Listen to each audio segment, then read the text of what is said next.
Welcome to the story. Don't forget to like, subscribe and support me. In the sprawling metropolis of New Harbor, everything moved fast. The streets were bustling with a constant flow of people, their holographic devices flickering with notifications. High-speed trains whizzed silently along magnetic rails, and towering skyscrapers glimmered under the artificial lights that simulated a permanent sunset. Technology had advanced in unimaginable ways, solving most of humanity's problems, but for James Reed, the one thing science couldn't fix was his soul. James sat slumped at his desk in his apartment on the 39th floor, staring blankly at the screen in front of him. Words are once his greatest allies. The tools with which he had built an entire career now eluded him. His fingers hovered above the keys, but the blinking cursor seemed to mock him. He hadn't written anything of substance in months. The manuscripts piled on his desk were abandoned halfway, fragments of stories that started with promise but fizzled out in a haze of self-doubt. James had been a novelist of renown. His books had topped bestseller lists, been adapted into films, and earned him a dedicated following. But that was years ago, when writing still brought him joy, when ideas flowed freely, and the act of creating was enough. Now, all he felt was a heavy emptiness. The fire that once fueled his passion had long since burned out, leaving behind only cold ashes. The apartment around him was a reflection of his internal state. The blinds were perpetually drawn, casting the space in shadows. Unopened packages cluttered the living room floor, and the fridge was mostly empty, save for a few cans of energy drink and leftover takeout. The life of a man who had once been full of promise now felt like a hollow shell, and James couldn't summon the energy to change it. His isolation deepened as he pushed away friends and family. His mother's weekly calls went unanswered, and invitations to meet with old writing colleagues were declined. He couldn't bear the thought of facing them, of admitting that the man they admired was now a mere shadow of himself. It was on one of these lonely, bleak mornings that his best friend, Elena, dropped by unannounced. A neuroscientist and James's only remaining connection to the outside world, Elena had always been a force of nature. She had an insatiable curiosity about life and was relentless in her pursuit of knowledge, traits that had driven her to spearhead some of the most advanced developments in brain science. She let herself into James's apartment without knocking, her eyebrows knitting together in concern as she took in the state of the place.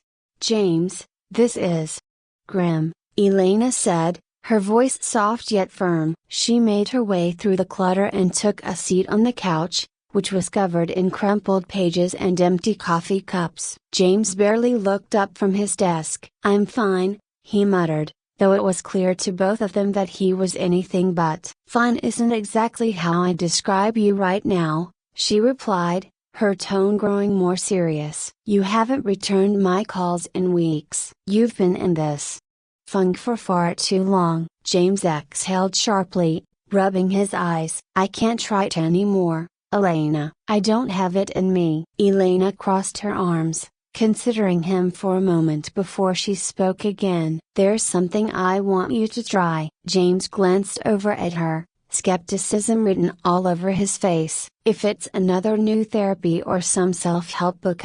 "It's not that," she interrupted, reaching into her bag and pulling out a small device. "This is something different." James stared at the sleek, silver gadget in her hands. It looked like a futuristic headset, with intricate circuitry running along its frame and small, glowing indicators on the sides. "This is the latest development from my team at the lab," Elena explained, her voice filled with excitement. "It's called the Time Healing Pod. It allows you to revisit your past to your most cherished memories fully immersive, like you're really there. It's designed as a form of therapy, to help people reconnect with the best parts of their lives, and in doing so, heal." James raised an eyebrow, unimpressed. "Time travel?" "Really?" "No, not time travel. Think of it like reliving your memories, but in such vivid detail that it feels real. It's not just visuals, it's the smells, the sounds, the emotions. You experience it all, as if it's happening again. It's been incredibly effective in helping people with depression, PTSD, anxiety. I think it could help you. James looked down at the headset, his fingers brushing against the cool metal. The idea of escaping into the past was tempting, but something about it made him uneasy. Elena, I don't think. Just try it, James, she said, her voice gentle but insistent. You're stuck. This could be a way to help you get unstuck. He hesitated, then nodded reluctantly. Fine. But if this is some glorified VR game, I'm not buying it. Elena smiled, relieved that he was willing to give it a shot. She stood up and helped him set up the pod, placing the headset gently on his temples. The device hummed to life, and a soft, cool sensation spread across James's forehead as the electrodes made contact with his skin. Close your eyes, Elena instructed. I want you to think about a time in your life when you felt truly happy. A moment where everything felt right. James sighed, leaning back in his chair, the cool touch of the pod against his temples. He closed his eyes and let his mind wander. At first, all he could think about was the darkness, the void that had consumed his life over the past few years. But then, slowly, memories began to surface, images of his childhood, of summers spent at his grandparents' house in the countryside. He focused on one specific memory, a day when he was 8 years old. It had been a warm afternoon, the sun high in the sky, and he had spent the day exploring the woods behind his grandparents' home with his younger brother, David. The air had been filled with the scent of wildflowers, and the sound of cicadas droned in the background. It was a time when life felt simple, and his imagination was limitless. As the memory took shape in his mind, he felt a strange pull, as though he were being drawn deeper into it. The hum of the pod grew louder, and suddenly, the world around him shifted. When James opened his eyes, he was no longer in his apartment. He stood in the middle of a vast, sunlit meadow, the tall grass swaying gently in the breeze. The air was fresh and warm,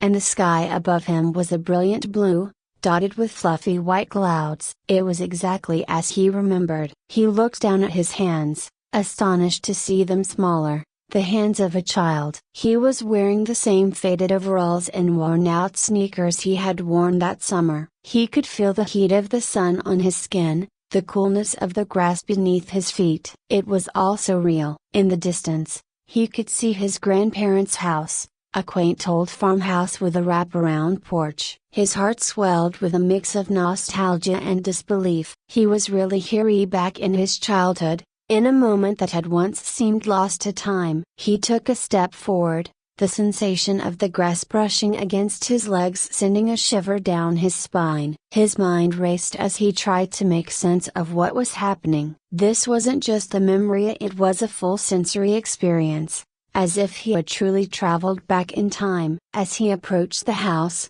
the familiar sound of laughter reached his ears. His brother, David, was running around the yard, chasing after a butterfly. James's younger self stood frozen for a moment, watching the scene unfold, unable to believe his eyes. David, he called out, his voice sounding younger, lighter. David turned and grinned, waving him over. Come on, James, let's catch it. James found himself laughing, a sound he hadn't heard from his own mouth in years. He ran after David, the two of them darting through the grass, their laughter mingling with the sounds of the summer day. Time seemed to blur as they chased after butterflies, climbed trees, and explored the woods. For the first time in years, James felt happy. James felt the weight of the years lift from his shoulders as he immersed himself fully in the memory of that perfect summer day. His mind, long burdened with darkness and doubt,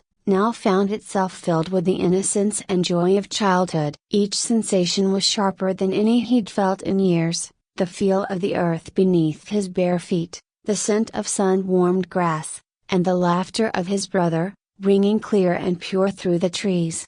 The day unfolded effortlessly, like the pages of a beloved book. James and David explored the woods, discovering hidden streams and secret hideouts, their imaginations fueling endless adventures. They pretended to be explorers, Heroes in their own fantastical worlds, unburdened by the complexities of adulthood. Every moment felt alive with possibility, and James marveled at how real it all felt. He hadn't experienced this kind of happiness in what felt like a lifetime. It wasn't just the nostalgia that gripped him, it was the rediscovery of something he had forgotten, a sense of wonder, a belief that the world was full of stories waiting to be told. Here, in this memory, he was free. He wasn't the man plagued by writer's block or self-doubt. He was a boy with endless potential, his entire life stretched out before him, full of promise. As the sun began to dip toward the horizon,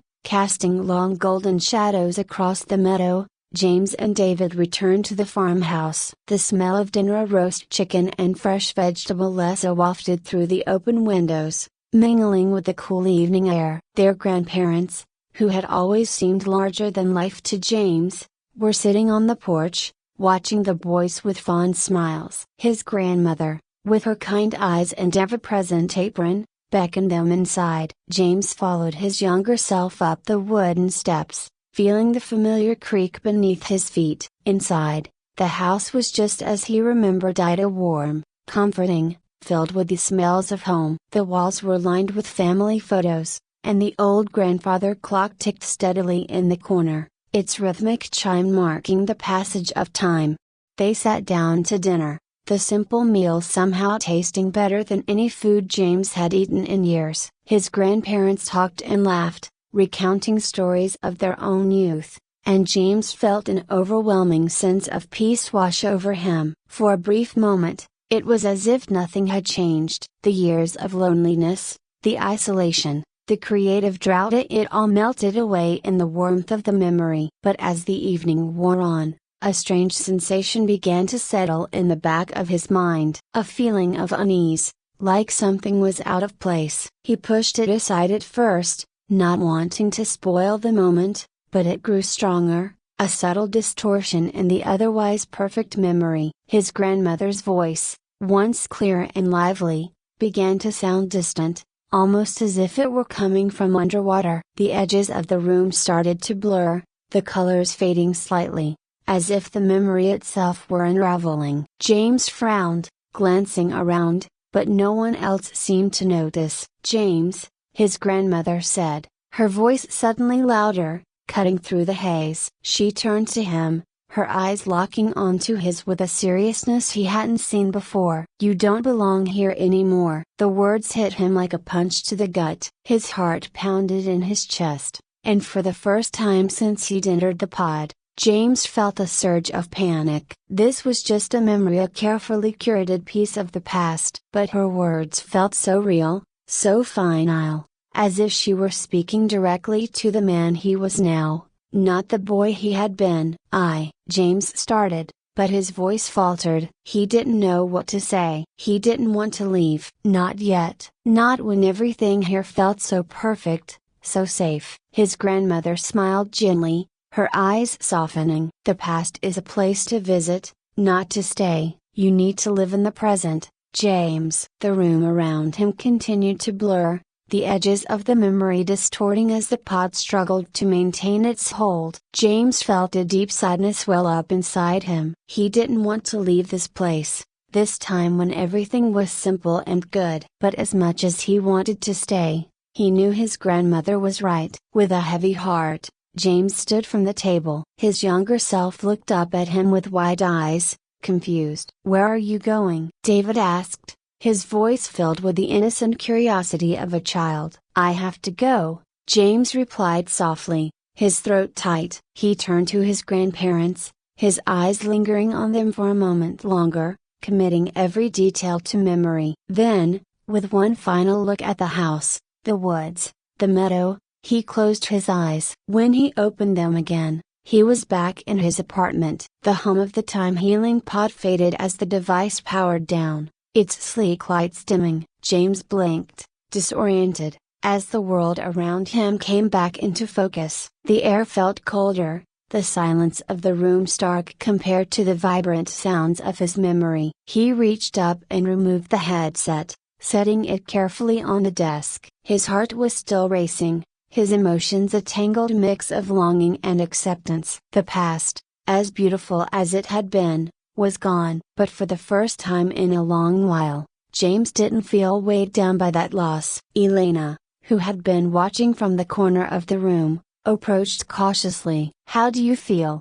she asked gently, her eyes full of concern. James took a deep breath, running a hand through his disheveled hair. "I don't know," he admitted. "It was intense, real, but I think I needed it." Elena smiled, relief washing over her face. "That's good, James. That's really good." He leaned back in his chair, staring out the window at the city beyond. The sun had set, and the neon lights of the skyscrapers cast a soft glow across the skyline. For the first time in what felt like years, James didn't feel trapped. The world outside didn't seem so overwhelming anymore. There was still a part of him that ached for the simplicity of his childhood, for the carefree days spent chasing butterflies and climbing trees. But that was okay. Those memories would always be a part of him, and now, thanks to the time healing pod, he could carry them with him in a new way. More importantly,